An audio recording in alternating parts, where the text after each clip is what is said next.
Hi guys, നമ്മളിന്ന് ചെയ്യാൻ പോകുന്ന വീഡിയോ സ്വിഗ്ഗിയെക്കുറിച്ചാണ്. സ്വിഗ്ഗിയിൽ വർക്ക് ചെയ്യുന്നത് എങ്ങനെയാണ്, അതിൻ്റെ പോസിറ്റീവ് ആൻഡ് നെഗറ്റീവ്സിനെ കുറിച്ചാണ് നമ്മൾ ഈ വീഡിയോയിൽ പറയുന്നത്. ഞാനിപ്പോൾ വർക്ക് ചെയ്യുന്നത് സ്വിഗ്ഗിയിലാണ്, സ്വിഗ്ഗി ഇൻസ്റ്റാമാർട്ടിലാണ്. അതിൻ്റെ ടീഷർട്ടാണിത്. ഇത് പഴയ ടീഷർട്ടാണ്. ഇപ്പോൾ നമുക്ക് ഹാഫ് സ്ലീവാണ് ഇപ്പോൾ ഇറങ്ങുന്നത്. അപ്പോൾ നമുക്ക് നേരെ വീഡിയോയിലോട്ട് പോകാം. നമുക്ക് ഫസ്റ്റ് നമ്മൾ പറയുന്നത് അതിൻ്റെ വർക്കിംഗ് എങ്ങനെയാണ്, നമുക്ക് സ്വിഗ്ഗിയിൽ എങ്ങനെയാണ് വർക്ക് ചെയ്യുന്നത്, ജോയിൻ ചെയ്തിട്ട് എങ്ങനെയാണ് വർക്ക് ചെയ്യുന്നതിനെ കുറിച്ചാണ് ഫസ്റ്റ് നമുക്ക് പറയാം. എന്നിട്ട് അതിനുശേഷം നമ്മൾ പോസിറ്റീവ് ആൻഡ് നെഗറ്റീവ്സിനെ കുറിച്ച് പറയും. 2 ഫുൾ ടൈമും 2 പാർട്ട് ടൈമാണ് സ്വിഗ്ഗിയിലുള്ളത്.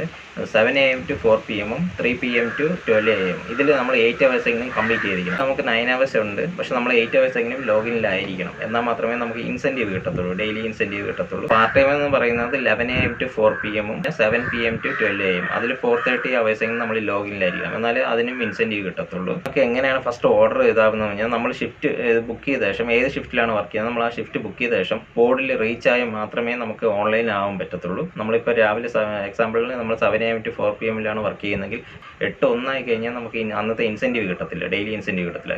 8-ന് ഉള്ളിലെങ്കിലും നമ്മൾ ലോഗിനിലായിരിക്കണം, എന്നാൽ മാത്രമേ നമുക്ക് അന്നത്തെ ഡെയിലി ഇൻസെൻറ്റീവ് കിട്ടത്തുള്ളൂ. അപ്പോൾ നമ്മൾ ആ ബോർഡിൻ്റെ ഫ്രണ്ടിൽ പോയാൽ മാത്രമേ നമുക്ക് ലോഗിൻ ആവാൻ പറ്റത്തുള്ളൂ. ഫസ്റ്റ് നമുക്ക് ഓർഡർ അസൈൻ ആവും. അപ്പോൾ നമ്മൾ അതിൽ ക്ലിക്ക് ചെയ്യുക ബെല്ല് കേൾക്കുമ്പോൾ. എന്നിട്ട് നെക്സ്റ്റ് ഇതെന്ന് പറയുന്നത് നമ്മൾ ആ ബോർഡിൽ റീച്ച് ദ ലൊക്കേഷൻ എന്ന് പറഞ്ഞ് കാണിക്കുക, ക്ലിക്ക് ചെയ്യുക. അപ്പോൾ നമുക്ക് നെക്സ്റ്റ് ഇത് വരുന്നത്, നമുക്ക് അവിടെ ഒരു മോണിറ്റർ വെച്ചിട്ടുണ്ട് ബോർഡിൽ. അത് നമ്മൾ പോയി സ്കാൻ ചെയ്യുകയോ 4 ഡിജിറ്റ് കോഡ് അടിച്ചു കൊടുക്കുകയോ ചെയ്യണം. അതിന് ശേഷമാണ് നമുക്ക് എത്ര രൂപയാണ്, എത്ര കിലോമീറ്ററാണ് നമ്മൾ പോവേണ്ടതെന്ന് അതിൽ കാണിക്കും. നെക്സ്റ്റ് അതിന് നമ്മൾ ക്ലിക്ക് ചെയ്യുമ്പോൾ നമുക്ക് ഏത് റാക്കിലാണ് നമുക്ക് ഓർഡർ അസൈൻ ചെയ്ത് വെച്ചിരിക്കുന്നത്, നമുക്ക് അത് എടുത്ത് ആ ബാഗ് എടുത്ത ശേഷം ഒരു ക്യാരി ബാഗിലാണ് അത് വെച്ചിരിക്കുന്നത്. ക്യാരി ബാഗിലോ ഇൻസ്റ്റാമാർട്ടിൻ്റെ ബാഗോ ഉണ്ട്, അതിലാണ് വെച്ചിരിക്കുക. അപ്പോൾ അത് എടുത്തിട്ട് നമുക്ക് അവസാനം 4 ഡിജിറ്റ് കോഡ് അതിൽ അടിച്ചു കൊടുക്കുകയോ അല്ലെങ്കിൽ സ്കാൻ ചെയ്യുകയോ ചെയ്യണം. ഇതാണ് ഇതിൻ്റെ ഒരു പ്രോസസ്സ്. അത് ക്ലിക്ക് ചെയ്യുമ്പോൾ മാത്രമേ നമുക്ക് കസ്റ്റമറിൻ്റെ ലൊക്കേഷൻ അറിയാൻ പറ്റത്തുള്ളൂ. കസ്റ്റമർ ലൊക്കേഷനിൽ ഇപ്പോൾ എന്തെങ്കിലും ഡൗട്ട് ഉണ്ടെങ്കിൽ നമുക്ക് അവരെ കോൾ ചെയ്യുകയോ കസ്റ്റമറെ കോൾ ചെയ്യുകയോ അല്ലെങ്കിൽ ഗൂഗിൾ മാപ്പ് ഇട്ട് പോവുകയോ എന്തെങ്കിലും ചെയ്യണം. അപ്പോൾ എന്നിട്ട് കസ്റ്റമർ ലൊക്കേഷൻ എത്തിയ ശേഷം നമ്മൾ റീച്ച് കൊടുക്കുക. ലൊക്കേഷനിൽ എത്തിയല്ലോ അപ്പോൾ, എന്നിട്ട് റീച്ച് കൊടുക്കുക. എന്നിട്ട് റീച്ച് കൊടുത്ത ശേഷം നമ്മൾ കസ്റ്റമറിനെ ഡെലിവറി ചെയ്യുന്നു. ഡെലിവറി ചെയ്ത ശേഷം ഡെലിവറി കംപ്ലീറ്റ് കൊടുക്കുക. അപ്പോൾ നമുക്ക് എത്ര രൂപയാണ് കിട്ടിയതെന്ന് നമുക്ക് അതിൽ കാണിക്കും. ഇപ്പോൾ നമ്മൾ ഡിസ്റ്റൻസ് കുറച്ച് ദൂരം, അല്പം ദൂരം ട്രാവൽ കൂടുതൽ ചെയ്തിട്ടുണ്ടെങ്കിൽ നമുക്ക് 1 രൂപ 2 രൂപ എക്സ്ട്രാ ലോങ് പേ ഡിസ്റ്റൻസ്, ചിലപ്പോൾ 5 രൂപ, ചിലപ്പോൾ 10 രൂപ മാക്സിമം അത്രയൊക്കെ കിട്ടത്തുള്ളൂ ഇപ്പോൾ. അപ്പോൾ അങ്ങനെ കാണിക്കും. പിന്നെ കസ്റ്റമർ ടിപ്സ് വല്ലതും ആഡ് ചെയ്തിട്ടുണ്ടെങ്കിൽ 10 രൂപ 5 രൂപ 20 രൂപ 30 രൂപ അങ്ങനെയൊക്കെ ആഡ് ചെയ്യും. അപ്പോൾ ഇത് പ്ലസ് 25 പ്ലസ് ഡിസ്റ്റൻസ് പ്ലസ് ഒരു ടിപ്സ് അങ്ങനെ കാണിക്കും. ഇല്ലെങ്കിൽ 25 മാത്രമേ കാണിക്കുള്ളൂ. അപ്പോൾ നമ്മളത് ഡെലിവറി കംപ്ലീറ്റ് കൊടുക്കുമ്പോൾ നമ്മൾ ബോർഡിൽ വന്നാൽ മാത്രമേ നമുക്ക് ഓർഡർ അസൈൻ ആവത്തുള്ളൂ. ഇല്ലെങ്കിൽ നമുക്ക് ആളില്ലെങ്കിൽ, ബോർഡിൻ്റെ പരിസരത്ത് ആളില്ലെങ്കിൽ മാത്രമേ നമുക്ക് എവിടെയാണ് ഡെലിവറി കംപ്ലീറ്റ് ചെയ്യണം അവിടെ ഓർഡർ അടിക്കത്തുള്ളൂ. ഇല്ലെങ്കിൽ കംപ്ലീറ്റ് എടുക്കുമ്പോൾ നമുക്ക് തിരിച്ച് ബോർഡിലേക്ക് വരാനുള്ള ഒരു ടൈമും കാണിക്കും. ആ ടൈമിനുള്ളിൽ നമ്മൾ റീച്ച് ആവുന്നതാണ്. അത് ബോർഡിൻ്റെ അവിടെ വരുമ്പോൾ നമുക്ക് അടുത്ത ഓർഡർ അസൈൻ ആകും. അത് നമുക്ക് ഒരു ഓർഡറിന് നമുക്ക് കിട്ടുന്ന പേ എന്ന് പറയുന്നത് 25 റുപ്പീസാണ് ഇപ്പോൾ. അപ്പം നമുക്ക് പിന്നെ ഇൻസെൻറ്റീവ് ഉണ്ട്, ഡെയിലി ഇൻസെൻറ്റീവ് ഉണ്ട്. നമുക്ക് എമൗണ്ട് അനുസരിച്ചാണ്. 300 രൂപ ആയി കഴിഞ്ഞാൽ 100 രൂപ ഇൻസെൻറ്റീവ് കിട്ടും. 425 ആണെങ്കിൽ 150, 525 ആണെങ്കിൽ 225, 600 രൂപയാണെങ്കിൽ 300 രൂപ. 300 രൂപയാണ് നമുക്ക് മാക്സിമം ഇൻസെൻറ്റീവ് ഉള്ളത്, ഡെയിലി ഇൻസെൻറ്റീവിൽ നമുക്ക് ആഡ് ആവുമെന്ന് പറഞ്ഞു കഴിഞ്ഞാൽ ടിപ്സ്, കസ്റ്റമറിൻ്റെ ടിപ്പ് ആഡ് ആവത്തില്ല. നമുക്ക് സർജ് എന്ന് പറഞ്ഞ ഒരു ഇതുണ്ട്, സർജ് ആഡ് ആവും. സർജ് എന്ന് പറയുന്നത് നമ്മുടെ ദിവസങ്ങളിൽ നമുക്ക് 5 രൂപ സർജ് കാണും, ചിലപ്പോൾ 7 രൂപ സർജ് കാണും, 10 രൂപ സർജ് കാണും. അത് വല്ലപ്പോഴേ കാണത്തുള്ളൂ, എന്നും കാണത്തില്ല. അപ്പോൾ ആ സർജ് നമുക്ക് ഈ എമൗണ്ടിൽ ആഡ് ആവും. പിന്നെ റെയിൻ സർജ് ഉണ്ട്. റെയിൻ സർജ് എന്ന് പറയുന്നത് നമുക്ക് മഴ പെയ്യുമ്പോൾ നമുക്ക് എക്സ്ട്രാ 20 റുപ്പീസ് കിട്ടും. അതായത് ഈ 25ക്ക് പുറമേ നമുക്ക് 20 രൂപയും കൂടി കിട്ടും. അപ്പോൾ നമുക്ക് ആ സർജും ഇതിൽ ആഡ് ആവും. അപ്പോൾ അങ്ങനെയാണെങ്കിൽ, അല്ലെങ്കിൽ നമുക്ക് ഒരു ദിവസം നമ്മളുടെ 25 രൂപ വെച്ചാണെങ്കിൽ നമ്മൾ 24 ഓർഡറിങ്ങിനും എടുത്താൽ മാത്രമേ നമുക്ക് ഈ 600 രൂപ എത്തിക്കാൻ പറ്റത്തുള്ളൂ. അപ്പോൾ എന്നാലേ നമുക്ക് 300 രൂപ ഇൻസെൻറ്റീവ് അടിക്കുള്ളൂ. അപ്പോൾ റെയിൻ സർജും ഈ അല്ലാത്ത സർജൊക്കെ ഉണ്ടെങ്കിൽ നമുക്ക് അതിനനുസരിച്ച് കുറച്ചെടുത്താൽ മതി. അപ്പോൾ നമുക്ക് എമൗണ്ടിനനുസരിച്ചാണ് നമുക്ക് ആ ഒരു ഇൻസെൻറ്റീവ് കിട്ടുന്നത്. 600 രൂപ മാക്സിമം 600 രൂപയാണ്. 600 രൂപ ആയി കഴിഞ്ഞാൽ 300 രൂപ ഇൻസെൻറ്റീവ്, മാക്സിമം 300 രൂപയാണ് ഇൻസെൻറ്റീവ് ഉള്ളത്. പിന്നെ അതിനുശേഷം നമുക്ക് എത്ര വേണമെങ്കിലും ഓടാം, പക്ഷേ ഇൻസെൻറ്റീവ് കിട്ടത്തില്ല, മാക്സിമം 300 രൂപ കിട്ടും. പിന്നെ പാർട്ട് ടൈമിന് ഇൻസെൻറ്റീവ് ഉണ്ട്. അത് 50 രൂപ 75 രൂപ 125 രൂപയാണ് അവരുടെ മാക്സിമം ഇൻസെൻറ്റീവ്, ഡെയിലി ഇൻസെൻറ്റീവ് എന്ന് പറയുന്നത്. ഡെയിലി ബമ്പർ ഗ്യാരണ്ടി എന്ന് പറഞ്ഞ ഒരു ഓപ്ഷൻ ഉണ്ട്. 15 ഓർഡർ എടുത്തു കഴിഞ്ഞാൽ നമുക്ക് 530 രൂപ കിട്ടും. 20 ഓർഡർ ആണെങ്കിൽ നമുക്ക് 750 രൂപ കിട്ടും. 25 ഓർഡർ ആണെങ്കിൽ നമുക്ക് 950, 30 ഓർഡർ ആണെങ്കിൽ നമുക്ക് 1250. അതാണ് മാക്സിമം എമൗണ്ട്. നമുക്ക് 30 ഓർഡർ വരെ മാക്സിമം ഉള്ളൂ. അപ്പോൾ 1250 രൂപ കിട്ടും. ഇപ്പോൾ നമ്മൾ ഏണിങ്സ് പ്ലസ് നമ്മളുടെ ഡെയിലി ഇൻസെൻറ്റീവ് നമ്മൾ ആഡ് ചെയ്യുമ്പോൾ ഈ 1250 താഴെയാണെങ്കിൽ നമുക്ക് ഈ 30 ഓർഡർ എടുക്കുമ്പോൾ നമുക്ക് 1250 താഴെയാണെങ്കിൽ 1250 750 നമുക്ക് കിട്ടുക. പിറ്റേ ദിവസം 8 മണിക്കുള്ളിലാണ് അവർ കാൽക്കുലേറ്റ് ചെയ്യുന്നത്. നമ്മൾ ഇന്ന് ഓടുന്നതിൻ്റെ ഇൻസെൻറ്റീവും ഏണിങ്സ് എല്ലാം കൂടി കാൽക്കുലേറ്റ് ചെയ്യുന്നത് പിറ്റേ ദിവസമാണ്. അപ്പോൾ നമുക്ക് അറിയാൻ പറ്റും നമ്മളുടെ ആപ്പിൽ. ഡെയിലി നമുക്ക് ഒരെണ്ണത്തിനെ റിജക്റ്റ് ചെയ്യാവും. ഒന്നിക്കുള്ളിൽ റിജക്റ്റ് കഴിഞ്ഞാൽ നമുക്ക് ഡെയിലി ഇൻസെൻറ്റീവിനെ ബാധിക്കും. പിന്നെ നമുക്ക് വീക്കിലി ഉണ്ട്. വീക്കിലി എന്ന് പറയുന്നത് 55 ഓർഡർ എടുത്ത്, അതായത് ആഴ്ചയിൽ 55 ഓർഡർ എടുത്തു കഴിഞ്ഞാൽ നമുക്ക് 400 രൂപ കിട്ടും. 100 ഓർഡറിനാണെങ്കിൽ 800 രൂപ, 130 ഓർഡറാണെങ്കിൽ 1200 രൂപ. 1200 മാക്സിമം, 130 ഓർഡറാണ് മാക്സിമം ഉള്ളത് നമുക്ക് എടുക്കാൻ പറ്റുന്നത്. അപ്പോൾ നമുക്ക് 1000 അതിൽ കൂടുതൽ എടുക്കാം, പക്ഷേ നമുക്ക് 1200 രൂപ ഇൻസെൻറ്റീവ് കിട്ടത്തില്ല. 5 റിജക്ഷനെ നമുക്ക് ചെയ്യാൻ പറ്റുള്ളൂ. അതെന്ന് പറയുന്നത് സാറ്റർഡേ സൺഡേ കമ്പൽസറിയാണ് നമുക്ക് വർക്കിംഗ്. പിന്നെ മൺഡേ ടു ഫ്രൈഡേക്കുള്ളിൽ നമുക്ക് ഒരു ദിവസം ഓഫ് എടുക്കാം. ഒന്നിൽ കൂടുതൽ ഓഫ് എടുത്തു കഴിഞ്ഞാൽ നമുക്ക് വീക്കിലി കിട്ടത്തില്ല. Saturday Sunday compulsory. Sunday earnings plus നമുക്ക് 1200 കിട്ടണമെങ്കിൽ 1200 അന്നത്തെ ഡെയിലി ഇൻസെൻറ്റീവ് എല്ലാം കൂടി ആഡ് ചെയ്ത് നമുക്ക് മൺഡേ നമ്മളുടെ ഇതിൽ കാണിക്കും. നമുക്ക് വീക്കിലി കിട്ടുന്ന ഒരു നല്ലൊരു ഇതാണ് നമുക്ക്. പിന്നെ നമുക്ക് ഫ്ലോട്ടിംഗ് ക്യാഷ് കിട്ടും. കസ്റ്റമറിൽ നിന്ന് നമുക്ക് ഡയറക്റ്റായിട്ട് ക്യാഷ് കിട്ടും. അപ്പോൾ നമുക്ക് ഡയറക്റ്റായിട്ട് ക്യാഷ് കിട്ടുകയാണെങ്കിൽ നമ്മൾ പിറ്റേ ദിവസം നമ്മളെ ഏണിങ്സിൽ അവർ ബാങ്കിലാണ് ക്രെഡിറ്റ് ചെയ്യുന്നത്. പിറ്റേ ദിവസം ഇപ്പോൾ ഇന്ന് വർക്ക് ചെയ്യുക, ഇന്ന് മോർണിംഗ് ആണ് 7 AM to 4 PM ആണ് വർക്ക് ചെയ്യുന്നതെങ്കിൽ ഇന്നത്തെ ഏണിങ്സ് നാളെ വൈകിട്ട് രാത്രി ആകുമ്പോഴാണ് അവർ ക്രെഡിറ്റ് ആക്കുക നമ്മളെ അക്കൗണ്ടിലേക്ക്, നമ്മൾ കൊടുത്തിരിക്കുന്ന അക്കൗണ്ടിലേക്ക്.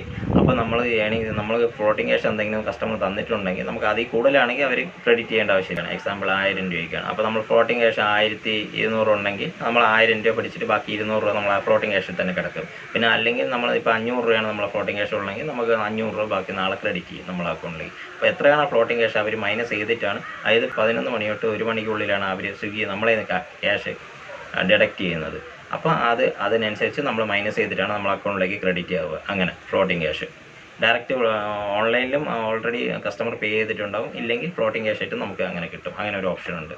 പിന്നെ നമുക്ക് ഇൻസ്റ്റാമാർട്ടിൽ ബാഗ് തരും. നമുക്ക് ഐസ്ക്രീമിനാണെങ്കിൽ പ്രത്യേകം ബാഗുണ്ട്, ചെറിയൊരു ബാഗുണ്ട്, അതിലാണെങ്കിൽ അത് ഇട്ട് തരും. ഇല്ലെങ്കിൽ നമുക്ക് ഇൻസ്റ്റാമാർട്ടിൻ്റെ ഒരു ബാഗുണ്ട്, നമ്മളെ സാധനം അല്ലാതെ ഗ്രോസറി ഒക്കെ ഇട്ടുകൊണ്ട് പോയി കസ്റ്റമർ ചിലപ്പോൾ ടിക്ക് ചെയ്തിട്ടുണ്ടെങ്കിൽ നമുക്ക് അവർക്ക് ബാഗും കൂടി കൊടുക്കും. അങ്ങനെയാണെങ്കിൽ നമ്മൾ ആ ബാഗിനെ എടുത്തുകൊണ്ട് പോയിട്ട് നമ്മൾ തിരിച്ച് കസ്റ്റമറിന് ഡെലിവറി ചെയ്ത ശേഷം ബാഗ് കൊണ്ട് തിരിച്ച് പോളിൽ കൊടുത്താൽ മാത്രമേ നമുക്ക് ആ ബാഗ് സ്കാൻ ആവുള്ളൂ. ഇല്ലെങ്കിൽ നമുക്കത് 220 rupees അവർ ഫൈൻ അടിക്കുന്നത്. അപ്പോൾ തിരിച്ച് ആ ബാഗ് ഏത് പോളിൽ വേണമെങ്കിലും കൊടുക്കാം, പക്ഷേ നമ്മൾ തിരിച്ച് ആ പോളിലേക്ക് കൊണ്ട് കൊടുത്തിരിക്കണം. ഇതിൻ്റെ പോസിറ്റീവ് എന്ന് പറയുന്നത് നമുക്ക് ഫ്ലെക്സിബിളായിട്ട് വർക്ക് ചെയ്യാം. നമുക്കിപ്പോൾ നമ്മളല്ലാതെ ഒരു കമ്പനിയിലൊക്കെ ഇപ്പോൾ വർക്ക് ചെയ്യുകയാണെങ്കിൽ നമുക്ക് ലീവ് ചോദിക്കുന്നത് ഭയങ്കര ബുദ്ധിമുട്ടും കാര്യങ്ങളൊക്കെയാണ്. നമ്മൾ ഹെഡിലൊക്കെ ചോദിക്കണം. ഇതാകുമ്പോൾ ഞാനിപ്പോൾ ഇന്ന് വർക്ക് ചെയ്യുന്നില്ല, ഇപ്പോൾ എനിക്കിന്ന് ലീവ് വേണം, എനിക്ക് ലീവ് എടുക്കാം, കുഴപ്പമില്ല. എനിക്കിപ്പോൾ ഇന്ന് നാളെയൊക്കെ ലീവ് എടുക്കാമെന്ന് വെച്ചാൽ ലീവ് എടുക്കാം, ഒരു പ്രശ്നവുമില്ല. പിന്നെ നമ്മൾ ഇതെന്ന് പറഞ്ഞാൽ ഇപ്പോൾ നമ്മൾ കുറച്ച് ഓടിക്കൊണ്ടിരിക്കുകയാണ്, നമുക്ക് ഇന്ന് സ്റ്റോപ്പ് ചെയ്തിട്ട് വേറെ എന്തെങ്കിലും ആവശ്യത്തിന് നമ്മൾ വീട്ടിലെ ആവശ്യത്തിന് വരികയാണ്, അല്ലെങ്കിൽ എന്തെങ്കിലും ആവശ്യത്തിന് പോവുകയാണെങ്കിൽ നമുക്കത് സ്റ്റോപ്പ് ചെയ്തിട്ട് വരാം. നമുക്ക് കംപ്ലീറ്റ് ചെയ്യണമെന്നും ഇല്ല, കുഴപ്പമില്ല. പക്ഷേ പ്രശ്നമില്ല. പക്ഷെ നമ്മൾ അതേ ഒരു കമ്പനിയിലാണ് വർക്ക് ചെയ്യുന്നത്, നമുക്ക് ഈ കാര്യങ്ങളൊന്നും നടക്കത്തില്ല. അപ്പോൾ അങ്ങനെ ഒരു ഫ്ലെക്സിബിൾ കാര്യങ്ങളുണ്ട് ഈ സ്വിഗ്ഗിയിൽ വർക്ക് ചെയ്യുന്നുണ്ട്. പിന്നെ ഷിഫ്റ്റ് ബുക്ക് ചെയ്തിട്ട് നമ്മൾ ഓടാതിരിക്കാൻ പാടില്ല. ഷിഫ്റ്റ് അതുകൊണ്ട് മാക്സിമം വേണമെങ്കിൽ ഇപ്പോൾ ചിലർ നേരത്തെ ബുക്ക് ചെയ്തിടും, ചിലർ അന്ന് രാവിലെ ഇറങ്ങുന്ന മുമ്പേ ആയിട്ട് ബുക്ക് ചെയ്യുള്ളൂ. അപ്പോൾ അങ്ങനെ ഇതുണ്ട്. അപ്പോൾ നമുക്ക് എന്തെങ്കിലും ഡൗട്ട് ഉണ്ടെങ്കിൽ നമ്മൾ ഇറങ്ങുന്നതിന് തൊട്ട് മുമ്പായിട്ട് ബുക്ക് ചെയ്യുന്നതായിരിക്കും നല്ലത്. നമ്മൾ ബുക്ക് ചെയ്ത് കഴിഞ്ഞാൽ ഇറങ്ങാതിരുന്ന് കഴിഞ്ഞാൽ ചിലപ്പോൾ പെനാൽറ്റി അടിക്കാനുള്ള ചാൻസ് ഉണ്ട്. ഡീമെറിറ്റ്സ് എന്ന് പറയുന്നത് ഇപ്പോൾ ഞാൻ പറഞ്ഞ പോലെ ബാഗ് തിരിച്ചു കൊണ്ട് കൊടുത്തില്ലെങ്കിൽ നമുക്ക് 220 രൂപ ഫൈൻ അടിക്കും അവർ. പിന്നെ നമ്മൾ ടീഷർട്ട് ഇട്ട് ഫോട്ടോ എടുക്കണം, നമ്മളെ ഫേസും ബാഗും നമ്മളെ ടീഷർട്ടും എല്ലാം കൂടി ഇതാക്കിയിട്ട്. ഇപ്പോൾ നേരത്തെ 2 ഫോട്ടോയാണ് ചോദിച്ചിരുന്നത്, ഇപ്പോൾ 3-4 ഫോട്ടോയൊക്കെ ചോദിക്കുന്നുണ്ട്. പിന്നെ ഒരു സെൽഫിയും ഉണ്ട് ഫേസ് മാത്രമായിട്ട്. അപ്പോൾ നമ്മൾ ആ സമയത്ത് നമ്മൾ ടീഷർട്ടിൽ നമ്മൾ ആ ഫോട്ടോ ക്ലിയർ ആയില്ലെങ്കിൽ ഇവർ ടീഷർട്ട് വെയർ ചെയ്തില്ലെന്നായിട്ട് നമ്മൾ 50 rupees അതും ഡിഡക്റ്റ് ചെയ്യും നമുക്ക്. അങ്ങനെ ഒരു പ്രശ്നമുണ്ട്. അപ്പോൾ നമ്മുടെ ഫേസും നമ്മുടെ ടീഷർട്ടും എല്ലാം ബ്ലറാവാതെ നമ്മൾ നല്ല ക്ലിയർ ഉണ്ടോ എന്ന് കൺഫേം ഇതാക്കിയിട്ട് വേണം നമ്മൾ അതിൽ കൺഫേം കൊടുക്കാൻ. കൺഫേം കൊടുത്തു കഴിഞ്ഞാൽ നമുക്കൊന്നും ചെയ്യാൻ പറ്റത്തില്ല. അപ്പോൾ ഇപ്പോൾ ഒരു 3 പ്രാവശ്യത്തോളം അത് ഇപ്പോൾ ചോദിക്കുന്നുണ്ട്. പിന്നെ ഒരു സെൽഫിയും ചോദിക്കുന്നുണ്ട്. ഓർഡേഴ്സ് എന്തെങ്കിലും ഡിലേ ആവുക, നമ്മളിപ്പോൾ ഒരു കസ്റ്റമറെ റീച്ച് ചെയ്യാം, നമ്മളൊരു കസ്റ്റമർ റീച്ച് ചെയ്യുന്ന നമുക്കൊരു ടൈം തരും അവർ, ഒരു ടൈം കാണും. അപ്പോൾ നമ്മളിപ്പോൾ ഒരു എക്സാമ്പിൾ ഒരു 10 മിനിറ്റാണ്, 10 മിനിറ്റിനുള്ളിൽ നമ്മൾ അവിടെ എത്തിയില്ലെങ്കിൽ ചിലപ്പോൾ 15 മിനിറ്റോ 20 മിനിറ്റോ ഡിലേ ആയി കഴിഞ്ഞാൽ നമ്മൾ ഈ ഓടുന്ന കാശ് അവർ അങ്ങനെ ഡിഡക്റ്റ് ചെയ്യും. അപ്പോൾ നമ്മൾ ഈ ഓടിയത് വെറുതെ ആവും. നമ്മളൊരു പെട്രോൾ അടിച്ച് അത്രയും ദൂരം പോയിട്ട് നമ്മളെ ടൈമും കളഞ്ഞ് നമ്മൾ ഓടി, ചിലപ്പോൾ കസ്റ്റമർ ലൊക്കേഷൻ കൃത്യമായിട്ട് കൊടുത്തിട്ടുണ്ടാവില്ല. അപ്പോൾ നമ്മൾ ഈ ഗൂഗിൾ മാപ്പിൽ ചിലപ്പോൾ ഗൂഗിൾ മാപ്പ് ക്ലിയർ ആയിരിക്കില്ല. അപ്പോൾ നമ്മൾ ഈ കിടന്ന് കറങ്ങും. അപ്പോൾ കസ്റ്റമറിനെ കോൾ ചെയ്ത് കസ്റ്റമർ ചിലപ്പോൾ അവിടെയാണ് ഇവിടെയാണെന്നൊക്കെ പറഞ്ഞ് അപ്പോൾ അങ്ങനെ പറയുമ്പോൾ നമ്മളിങ്ങനെ കറങ്ങുമ്പോൾ അപ്പോൾ നമ്മളുടെ ടൈം ലേറ്റ് ആവും. അങ്ങനെ ചിലപ്പോൾ 1-2 ദിവസത്തിനുള്ളിൽ അവർ ആ പൈസ ഡിഡക്റ്റ് ചെയ്യുകയും ചെയ്യും. ക്വാളിറ്റി ഇല്ലാത്ത ഒരു പേപ്പർ ബാഗാണ് ഇപ്പോൾ സംഭവം ഇൻസ്റ്റാമാർട്ടിൽ തരുന്നത്. അതൊരു ഒട്ടും ക്വാളിറ്റി ഇല്ല. ഇപ്പോൾ നനഞ്ഞ സാധനങ്ങളൊക്കെ വെച്ച് കഴിഞ്ഞ് കഴിഞ്ഞാൽ നമ്മളാണ് കസ്റ്റമറായിട്ട് ഡയറക്റ്റ് ഡീലിങ്ങും കാര്യങ്ങളൊക്കെ ചെയ്യുന്നതുകൊണ്ട് കസ്റ്റമർ നമ്മളെയാണ് ചിലപ്പോൾ ചിലർ ഷൗട്ട് ചെയ്യും. അപ്പോൾ ഇത് എല്ലാം കൂടി കീറിയിട്ടായിരിക്കും നമ്മൾ ഇതെല്ലാം കൂടി ലിഫ്റ്റ് ചെയ്ത് ഇങ്ങനെ ആയിരിക്കും കൊണ്ടുപോകുന്നത്. അപ്പോൾ അവർ മുഖം കാണുമ്പോഴേ അറിയാൻ പറ്റും അവർക്ക് ഒരുമാതിരി എന്ത് ഇങ്ങനെയാണ് ഡെലിവറി ചെയ്യുന്നത് എന്ന് ഒരു ഉദ്ദേശം. സത്യം പറഞ്ഞാൽ നമ്മളുടെ പ്രശ്നമല്ല, ആ കവർ അത്രയും ക്വാളിറ്റി ഇല്ലാത്തതുകൊണ്ടാണ് ആ ഒരു ബുദ്ധിമുട്ട് നമുക്ക് ഫേസ് ചെയ്യുന്നത്. നമ്മൾ ചിലപ്പോൾ ഇങ്ങനെ ലിഫ്റ്റ് ചെയ്യുമ്പോൾ തന്നെ ആ സംഭവം എല്ലാം കീറിപ്പോയിട്ടുണ്ടാകും. നമ്മൾ അപ്പോൾ ഇങ്ങനെ വാരിക്കൊണ്ട് കൊടുക്കുമ്പോൾ ചിലർ കയ്യിൽ വാങ്ങത്തില്ല, ചിലപ്പോൾ താഴെ വെച്ചിട്ട് പോകാൻ പറയും. പിന്നെ സ്വിഗ്ഗിയിൽ ഇപ്പോൾ നമ്മൾ നേരത്തെ പറഞ്ഞ പോലെ ഫ്ലെക്സിബിൾ ആയിരുന്നു. ഇപ്പോൾ നമ്മൾ 2-3 ദിവസം നമ്മൾ ലീവ് എടുത്ത് കഴിഞ്ഞ് കഴിഞ്ഞാൽ എന്തെങ്കിലും അസുഖമായിട്ടോ അല്ലെങ്കിൽ വേറെ എന്തെങ്കിലും ഇഷ്യൂസ് ആയിട്ടോ നമ്മൾ ലീവ് എടുത്ത് കഴിഞ്ഞ് കഴിഞ്ഞാൽ ഇപ്പോൾ ഒരു പുതിയ സ്കീമുണ്ട്. അപ്പോൾ ഒരു 15 രൂപ സ്കീമുണ്ട്. അപ്പോൾ ആ സ്കീമിലോട്ട് ഇപ്പോൾ ഓട്ടോമാറ്റിക്കായി കൺവേർട്ട് ചെയ്യുകയാണ് ആൾക്കാർ. അപ്പോൾ 2-3 ദിവസം നമ്മൾ ലീവ് എടുത്ത് എന്തെങ്കിലും ആയിക്കഴിഞ്ഞ് കഴിഞ്ഞാൽ ഓട്ടോമാറ്റിക്ക് നമ്മളത് പിന്നെ പോകുന്നത് ആ സ്കീമിലോട്ടാണ്. അതെന്ന് പറഞ്ഞു കഴിഞ്ഞാൽ ഓർഡർ എടുക്കുന്നതിനനുസരിച്ചാണ് നമ്മൾ പൈസ കിട്ടുന്നത്. നമുക്ക് ഇത്രയും എമൗണ്ട് അതിൽ കിട്ടത്തില്ല ഒരിക്കലും. ഇപ്പോൾ അടുത്തൊക്കെ 1 കിലോമീറ്ററിന് അടുത്തൊക്കെ പോയി കഴിഞ്ഞാൽ നമുക്ക് 15 രൂപ കിട്ടത്തുള്ളൂ. അതുപോലെ കസ്റ്റമറിന് ടിപ്പ് എല്ലാം കൂടി ആഡ് ചെയ്തിട്ടാണ് അവരത് അതിൽ മാക്സിമം തരാൻ നോക്കുന്നത്. സർജൊന്നും അധികം കിട്ടത്തില്ല നമുക്കതിൽ ആഡ് ചെയ്തിട്ട്. അപ്പോൾ 16 ഓർഡറിങ്ങിന് എടുത്താലും മിനിമം 16 ഓർഡറിങ്ങിന് എടുത്തിരിക്കണം, എന്നാൽ മാത്രമേ നമുക്ക് 175 രൂപ കിട്ടുള്ളൂ. പിന്നെ 39 ഓർഡറാണ് അവരുടെ മാക്സിമം. 39 ഓർഡർ എടുക്കുമ്പോൾ അവർക്ക് 600 സംതിങ് ആണ് അവർക്ക് കിട്ടുന്നത്. പിന്നെ സാറ്റർഡേ സൺഡേയും അവർക്ക് ഒരു ഓർഡർ കൂടുതൽ എടുക്കണം. 16 എന്ന് പറയുന്നത് 17 ഓർഡർ എടുക്കണം, 39 എന്ന് പറഞ്ഞാൽ 40 ഓർഡർ എടുക്കണം. പിന്നെ പെർ കിലോമീറ്ററിന് നമുക്ക് 2 രൂപ 3 രൂപ അങ്ങനെ അഡ്ജസ്റ്റ് ചെയ്താണ് അവർക്ക് തരിക. പക്ഷേ 1 കിലോമീറ്റർ താഴെയാണെങ്കിൽ ഇനി മുതൽ 15 രൂപ മാത്രമേ സ്വിഗ്ഗിയിൽ കിട്ടത്തുള്ളൂ. രാവിലെ ഓടാൻ പറ്റാത്തവർക്ക് വൈകിട്ട് ഓടാം. പക്ഷേ നമ്മൾ 4 അവേഴ്സ് അവർക്ക് ലോഗിൻ ആയാൽ മതി. പക്ഷേ ഇത്രയും ഓടി റീച്ച് ആവണമെങ്കിൽ തന്നെ നല്ല ഒരു എന്ന് വെച്ചാൽ ഇത്രയും ഓർഡർ എടുക്കണം. അവർക്ക് ഒരു 25-30 ഓർഡറിങ് എടുത്താലേ അവർക്ക് ഈ ഓടുന്നതുകൊണ്ട് മുതലാവത്തുള്ളൂ. മാക്സിമം സ്പീഡിലാണ് ഡെലിവറി പാർട്ട്നേഴ്സ് എല്ലാം അവിടെ വണ്ടി ഓട്ടിക്കുന്നത്. എന്ന് വെച്ചാൽ നമ്മൾ ടൈമിന് നമ്മൾ ഡെലിവറി ലൊക്കേഷനിൽ നമ്മൾ എത്തിക്കണം. നമ്മൾ ഐറ്റം എത്തിക്കാൻ വേണ്ടിയിട്ട് നമ്മൾ മാക്സിമം സ്പീഡിൽ പോകാറുണ്ട് ആൾക്കാരെല്ലാം. അപ്പോൾ നമ്മൾ എന്നിട്ട് ആ സ്പീഡിൽ പോയിട്ട് ആ സ്പീഡിൽ തിരിച്ച് വന്നാൽ മാത്രമേ നമുക്ക് അടുത്ത ഓർഡർ അസൈൻ ആവത്തുള്ളൂ. ഇല്ലെങ്കിൽ ഇവർ ഭയങ്കര ഡിലേ ആക്കും. ചിലപ്പോൾ 15 മിനിറ്റ്, അരമണിക്കൂർ, 1-1.5 മണിക്കൂർ, 2 മണിക്കൂർ വരെയൊക്കെ അങ്ങനെ ഭയങ്കരമായിട്ട് അവർ ഡിലേ ആക്കി കളയും. ചിലപ്പോൾ അവിടെ അത്യാവശ്യം നമ്മൾ നല്ല സ്പീഡിൽ പോയാൽ മാത്രമേ നമുക്ക് ഓർഡർ പെട്ടെന്ന് അവർ അസൈൻ ചെയ്ത് തരത്തുള്ളൂ. അങ്ങനത്തെ ഒരു ഇഷ്യൂസും കൂടി ഇതിലുണ്ട്. സ്ഥലങ്ങളിലൊക്കെ നമുക്ക് ഭയങ്കര ഈ റോഡുകളെല്ലാം കുത്തിപ്പൊളിച്ച് അങ്ങനെയൊക്കെ ഇട്ടിരിക്കുന്നത് കാരണം. അതുപോലെ നമ്മൾ ഇത്രയും സ്പീഡിലും കാര്യങ്ങളൊക്കെ എന്നും ഒരു ദിവസം ഒരു 150 കിലോമീറ്റർ അല്ലെങ്കിൽ നമ്മൾ ട്രാവൽ ചെയ്യുന്നുണ്ട് ദിവസം. ഇപ്പോൾ ഇത്ര 30 ഓർഡർ എടുക്കണമെങ്കിൽ എങ്ങനെയായാലും ഒരു 140-150 കിലോമീറ്ററോളം നമ്മൾ ട്രാവൽ ചെയ്യണം. അപ്പോൾ നമുക്ക് വണ്ടിക്ക് മെയിൻ്റനൻസ് വരും. നമ്മളെ കിട്ടുന്ന ഏണിങ്സിൽ നിന്നാണ് നമ്മൾ ഈ വണ്ടിയുടെ ഇത് നോക്കണം. പിന്നെ മഴ പെയ്ത് കഴിഞ്ഞാൽ ഫോണിൽ വെള്ളം കയറി കഴിഞ്ഞാൽ നമുക്ക് ഡിസ്പ്ലേ അടിച്ചു പോകും. അപ്പോൾ ഡിസ്പ്ലേ മാറ്റെങ്കിൽ തന്നെ ഇപ്പോൾ 1500-2000 രൂപയൊക്കെ ഡിസ്പ്ലേക്ക് മാത്രം തന്നെ ആവും.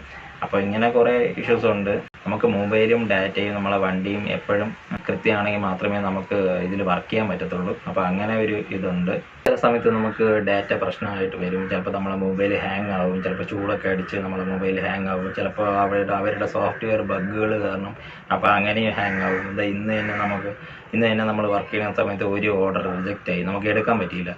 ഫുള്ള് റിഫ്രഷ് ചെയ്തിട്ടും ഒന്നും ആയില്ല. അപ്പോൾ നമുക്ക് ഒരു ഓർഡറിലേക്ക് ഉള്ളിൽ റിജക്റ്റ് ആയി കഴിഞ്ഞാൽ നമുക്ക് അന്നത്തെ ഇൻസെൻറ്റീവും പോകും, ഡെയിലി ഇൻസെൻറ്റീവ്. അപ്പോൾ നമ്മൾ രാവിലെ തൊട്ട് വൈകിട്ട് വരെ കഷ്ടപ്പെട്ടതിൻ്റെ പൈസയും പോകും. അപ്പോൾ ഇങ്ങനത്തെ കുറേ ഇഷ്യൂസ് ഉണ്ട് ഇതിൽ നമ്മൾ പുതിയതായിട്ട് വരുന്ന ആൾക്കാർ ഇതും കൂടി മനസ്സിലാക്കുക.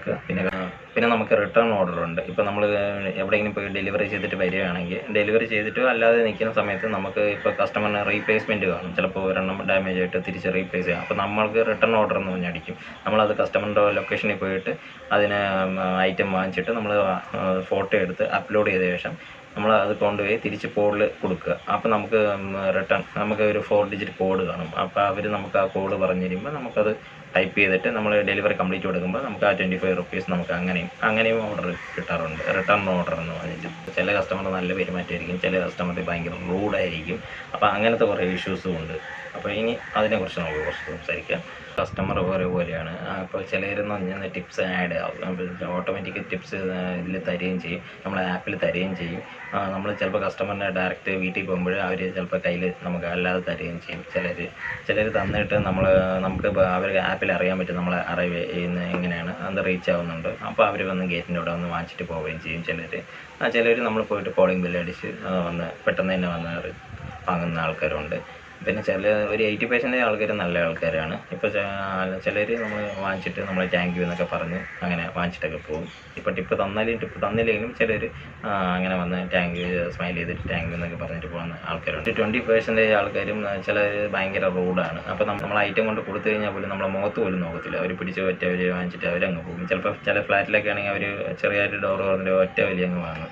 ചില ഇടത്തൊക്കെ പോകുമ്പോൾ നമ്മൾ താഴെ സെക്യൂരിറ്റി കൊടുത്താൽ മതി. ചിലപ്പോൾ സെക്യൂരിറ്റിയും പ്രശ്നമാണ്. ചില ഇടത്തൊക്കെ ചില ഫ്ലാറ്റുകളിലൊക്കെ ഭയങ്കര റൂഡാണ്. അവർ അവിടെ വണ്ടി വേ ഇവിടെ വണ്ടി വേ അങ്ങനെയൊക്കെ പറഞ്ഞ് അങ്ങനെയും പ്രശ്നം ഉണ്ടാക്കും. പല രീതിയിലുള്ള കസ്റ്റമേഴ്സിനാണ് നമ്മൾ ഒരു ദിവസം കാണുന്നത്. പല ക്യാരക്ടറുള്ള ആൾക്കാർ, ചിലർ നല്ല ആൾക്കാരായിരിക്കും, ചിലത് ഇതേപോലെ റൂഡ് ആൾക്കാരായിരിക്കും. ചിലരെന്ന് പറയുന്നത് അകത്തുള്ള കസേര എടുത്ത് പുറത്ത് കൊണ്ടിട്ടിട്ടാണ് ഈ നമ്മൾ കൊണ്ടുവന്ന ഐറ്റം അവിടെ വയ്ക്കാൻ പറയും. അവർ കൈ കൊണ്ട് തൊടത്തില്ല. എന്നിട്ട് ചിലർ പറയും താഴെ വെച്ചോളാൻ പറയും. ചിലർക്ക് വയസ്സായ ആൾക്കാരായിരിക്കും. പക്ഷേ നമുക്കത് മനസ്സിലാക്കാം.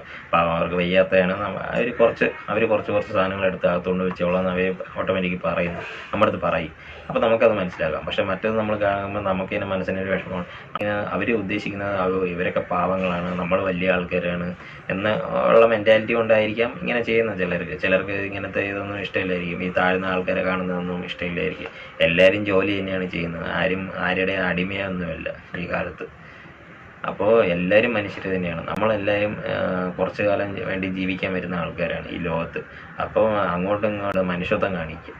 ഇത് മനുഷ്യത്വം പോലും ഇല്ലാത്ത കുറേ ആൾക്കാരുണ്ട്. അപ്പം ഞാൻ തന്നെ ചിലപ്പോൾ ചിന്തിക്കാറുണ്ട്, ചിലപ്പോൾ നമ്മൾ ഈ ടാങ്ക് പറയുമ്പോൾ ഇവർ മുഖത്ത് ഒരു ഭാഗം മാറ്റമില്ല. ഇവർ വീട്ടിലെങ്കിലും ചിരിക്കാറുണ്ടോ, അല്ല എന്തെങ്കിലും മക്കളുടെ അടുത്താണെങ്കിലും ഭാര്യയുടെ അടുത്താണെങ്കിലും അല്ല അമ്മ അച്ഛൻ ആരാണെങ്കിലും ബന്ധുക്കളടുത്താണെങ്കിൽ പോലും മാത്രമാണ് ഇതിൽ എല്ലാവരും ഗ്രാജുവേറ്റ് ആയ ആൾക്കാരാണ് കൂടുതൽ ആൾക്കാർ. പിന്നെ ഒരു ഫ്ലെക്സിബിളിന് വേണ്ടിയിട്ടാണ് ആൾക്കാർ ഇതിൽ വർക്ക് ചെയ്യുന്നത്. ഒരു കമ്പനിയിൽ വർക്ക് ചെയ്യുമ്പോൾ നമുക്ക് അതിൻ്റെ ബുദ്ധിമുട്ടും കാര്യങ്ങളുണ്ട്. ഞാൻ പറഞ്ഞ പോലെ ലീവും അങ്ങനത്തെ കുറേ കാര്യങ്ങളും. അപ്പോൾ ഇതിലാകുമ്പോൾ നമുക്ക് കുറച്ച് ഫ്ലെക്സിബിളാണ്. അതുകൊണ്ടാണ് ആൾക്കാർ വർക്ക് ചെയ്യുന്നത്. പക്ഷേ അപ്പോൾ അവർ വിചാരിക്കും നമ്മൾ പഠിച്ച ആൾക്കാർ നമ്മളെന്തോ ആരും ഈ ലോകത്ത് വലുതല്ല, ആരും ചെറുതുമല്ല, എല്ലാവർക്കും എല്ലാവരെയും കുറ്റവും കുറവും എല്ലാം ഉണ്ട്. അപ്പോൾ അവരോടത് നമ്മൾ റെസ്പെക്റ്റ് കൊടുത്താൽ മാത്രമേ നമുക്ക് റെസ്പെക്റ്റ് കിട്ടത്തുള്ളൂ. അപ്പോൾ നമ്മൾ വരുന്ന ആൾക്കാർ ആരാണെങ്കിലും താഴ്ന്ന ആരാണെങ്കിലും നമ്മൾ റെസ്പെക്റ്റ് ചെയ്യാൻ നോക്കുക. അത് വീട്ടിൽ ജോലി ചെയ്യുന്നതായാലും ഈ വരുന്ന ആൾക്കാരാണെങ്കിലും ഡെലിവറി നമ്മളെ സ്വിഗ്ഗിയെന്ന് മാത്രമല്ല എല്ലാ ഡെലിവറി പാർട്ട്നേഴ്സായാലും ആരാണെങ്കിലും ഈ ലോകത്ത് ആരാണെങ്കിലും നമ്മൾക്ക് ഒരു സർവീസ് ചെയ്യുന്നുണ്ടെങ്കിൽ സർവീസല്ല എന്ത് കാര്യം ഒരു ഹെൽപ്പ് ചെയ്താലും അവർക്ക് നമ്മളൊരു താങ്ക് യു പറയുക. അതാണ് നമ്മളുടെ ഒരു ഇത്. അല്ലാതെ നമ്മൾ മുഖം വീർപ്പിച്ച് കെട്ടി ഇങ്ങനെ ഇതൊന്നും ആയിട്ട് ഒരു കാര്യവുമില്ല. നമുക്ക് അങ്ങോട്ടും ഇങ്ങോട്ടും ഹെൽപ്പ് ചെയ്താൽ മാത്രമേ ഈ ലോകത്ത് ജീവിക്കാൻ പറ്റത്തുള്ളൂ. അല്ലാതെ നമ്മൾ എന്തോ വലിയ ആളാണെന്ന് പറഞ്ഞിരുന്നു കഴിഞ്ഞാൽ അതൊന്നും നടക്കാത്ത കാര്യമാണ്. ആരും ഈ ലോകത്ത് വിട്ടു പോകുമ്പോൾ ഒന്നും കൊണ്ടുപോകുന്നില്ല. ഈ പറയുന്ന പണമോ ഒരു കാറോ ഫ്ലാറ്റോ വീടോ ഒന്നും ആരും കൊണ്ടുപോകാൻ പോകുന്നില്ല. അപ്പോൾ ഈ കാണിക്കുന്ന നമ്മൾ മനുഷ്യത്വം മാത്രമേ ഉള്ളൂ. അപ്പോൾ നമ്മൾ ഇന്ന് നല്ല കാര്യം ചെയ്താൽ നമുക്കത് നല്ലത് കിട്ടും. അപ്പോൾ അത് ചിന്തിച്ച് ദയവേത് ഇനിയും കസ്റ്റമേഴ്സ് ഈ വരുന്ന ആൾക്കാരോട് അല്ലെങ്കിൽ ആരടുത്താണെങ്കിലും ലോകത്തുള്ള ആരടുത്താണെങ്കിലും നല്ലപോലെ ഒന്ന് പെരുമാറാൻ നോക്കുക. ഉണ്ടെന്ന് മാത്രം പറഞ്ഞിട്ട് കാര്യമില്ല. നമുക്ക് എങ്ങനെ പെരുമാറണമെന്നും കൂടി നമ്മൾ അറിയണം. അവരുടെ അടുത്ത് പെരുമാറാൻ. അപ്പോൾ ഇങ്ങനെ വരുന്ന ആൾക്കാരുടെ അടുത്ത് ദയവ് ചെയ്ത് പെരുമാറാൻ നമ്മൾ ജസ്റ്റ് ഒന്ന് താങ്ക് യു പറഞ്ഞാൽ മതി. നിങ്ങൾ ടിപ്പൊന്നും കൊടുത്തില്ലെങ്കിൽ കുഴപ്പമില്ല. ആ ഒരു ചിരിച്ചുകൊണ്ട് താങ്ക് യു പറയുമ്പോൾ തന്നെ നമ്മൾ ഇത്രയും ബുദ്ധിമുട്ടി വരണതിൻ്റെ ആ ഒരു ഇത് നമുക്ക് മനസ്സിലാവും. ഇത് കസ്റ്റമറിന് അറിയാമെന്ന് എനിക്ക് അറിഞ്ഞുകൂടാ. നമുക്ക് കിട്ടുന്ന ഒരു ഓർഡറിന് 25 രൂപയാണ്. ഇത് ഇത്രയും ഓടുമ്പോഴാണ് 20-30 ഓർഡർ നമ്മൾ ഒരു ദിവസം എടുക്കുമ്പോഴാണ് നമുക്കൊരു നല്ലൊരു എമൗണ്ട് കിട്ടുന്നത്. അതുകൊണ്ട് ദയവ് ചെയ്ത് ഇനിയെങ്കിലും നല്ല രീതിയിൽ പെരുമാറുക. ഇപ്പോൾ നിങ്ങൾക്ക് എല്ലാവർക്കും മനസ്സിലായിട്ടുണ്ടാവും സ്വിഗ്ഗിയിൽ വർക്ക് ചെയ്യുന്നതിൻ്റെ പോസിറ്റീവ് ആൻഡ് നെഗറ്റീവ്സും പിന്നെ കസ്റ്റമർ തമ്മിലുള്ള കുറേ ഇഷ്യൂസും. സെയിൽസ് ഡെലിവറി ഇങ്ങനെ എല്ലാം വർക്ക് ചെയ്യുന്ന ആൾക്കാർക്കെല്ലാം കസ്റ്റമറായിട്ട് നമ്മൾ ഒരു ദിവസം പല രീതിയിലുള്ള കസ്റ്റമേഴ്സിനെയായിരിക്കും കാണുന്നത്. അപ്പോൾ ഇങ്ങനെയുള്ള കുറേ ബുദ്ധിമുട്ടും കാര്യങ്ങളും ഉണ്ട്. അല്ലാതെ എന്നാൽ നമുക്ക് കുറച്ച് നല്ല ഇതുമാണ്. അപ്പോൾ ഇതൊക്കെയാണ് നമ്മൾ ഈ വീഡിയോയിൽ പറഞ്ഞിട്ടുള്ളത്. നിങ്ങളെല്ലാവരും കാണുക. ഇപ്പോൾ ഇതിൽ വർക്ക് ചെയ്യുന്നവർ നിങ്ങൾക്ക് ഇതുപോലെ അനുഭവങ്ങൾ വന്നിട്ടുണ്ടോ എന്ന് നിങ്ങൾ ദയവ് ചെയ്ത് ഇതിൽ താഴെ കമൻറ്റ് ചെയ്യുക. ഈ വീഡിയോയിൽ താഴെ കമൻറ്റ് ചെയ്യുക. എന്തായാലും എല്ലാവർക്കും ഓരോ അനുഭവങ്ങൾ കാണും, അറിയാം. അപ്പോൾ ഓക്കെ, ബൈ. നമുക്ക് നെക്സ്റ്റ് വീഡിയോയിൽ കാണാം.